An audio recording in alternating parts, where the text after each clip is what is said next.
Alors, je vous présente la méthodologie de Doucet parce qu'elle est intéressante. Donc, on l'a fait, vous allez voir, on l'a fait en partie. Alors, c'est-à-dire que quand on se retrouve devant des situations soit très difficiles, alors même si on n'est pas dans le soin médical, je pense que si vous travaillez à un moment donné dans le domaine du handicap, que ce soit dans l'accompagnement ou en institution, vous verrez qu'on se retrouve dans des situations parfois très compliquées, plus compliquées qu'on ne le pense.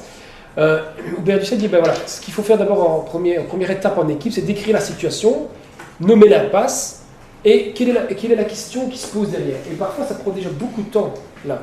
Parce que la situation, parfois, on sent qu'il y a quelque chose qui ne va pas, mais on n'arrive même pas à décrire l'impasse, on n'arrive même pas à se poser quelle est la bonne question à se poser à ce moment-là.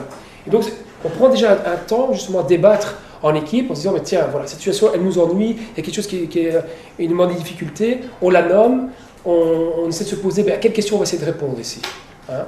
C'est un peu ce qu'on disait tout à l'heure face à la situation, ben, à un moment donné, il faut pouvoir la nommer, la déterminer.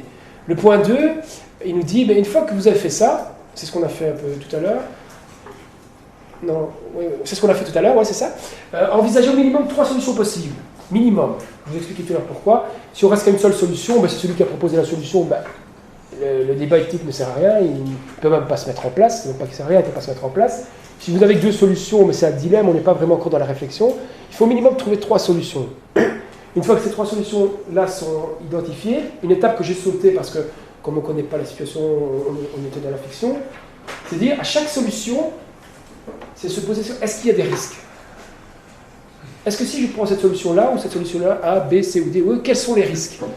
Et parfois, c'est vrai qu'en choisissant certaines solutions, il y a des risques qui vont pouvoir être énoncés, qui vont pouvoir se mettre en place.